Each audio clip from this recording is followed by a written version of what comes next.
আসসালামু আলাইকুম, বিসমিল্লাহির রহমানির রহিম। আজকে আপনাদেরকে দেখাবো একটা দুটি সালোয়ার কিভাবে কাটিং করতে হয়। সর্বপ্রথম আমরা কাপড়টাকে এভাবে দুই ভাঁজে ভাঁজ করে নিয়েছি। নেওয়ার পর আমরা এই কাপড়টাকে এভাবে একটা ভাঁজ দিয়ে দিব প্রথমে। তারপরে এই দিক থেকে আরো একটা ভাঁজ দিয়ে দিব।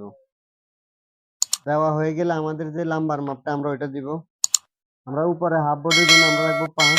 5-এর পরে আমরা এখানে লাম্বা যা তা দিব। আমরা লাম্বা দিচ্ছি 33 ইঞ্চি। 33-এর থেকে 5 বাদ দিলে আর হচ্ছে 29। আমরা 29-এর মাথায় একটা দাগ দিয়ে দেবো।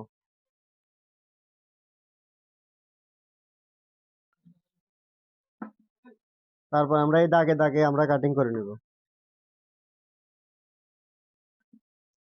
তারপর আমরা উপরের যে পাট্টাটা আছে এটাকে সরিয়ে নিব।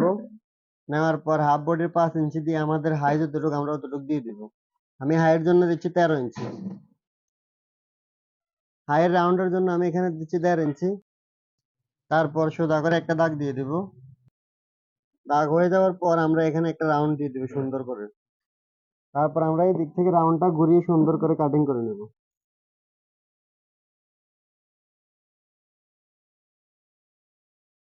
আমাদের যে নিচের অংশটা আছে আমরা ওইটাকে রাউন্ড করে দিব। এখন আমরা এখান থেকে আমাদের যে পায়ের যে মুখটা আমরা ওইটা দিচ্ছি 12 ইঞ্চি।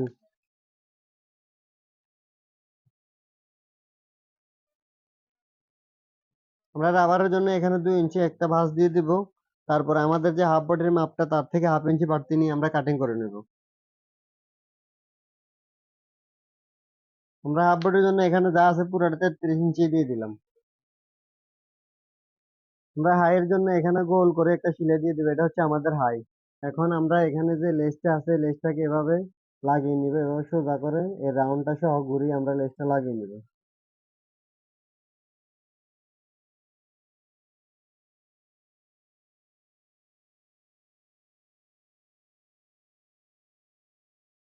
আমাদের এই লেসটা লাগানো হয়ে যাওয়ার পর আমরা এখান থেকে মিলিয়ে এই যে এখান থেকে সোজা করে একটা সিলাই দিয়ে দিব আমাদের পায়ের মুখ অনুসারে। আমরা পায়ের মুখ যতটুকু দিব ঠিক অতটুকু পর্যন্ত আমরা সেলাই মেরে দেব।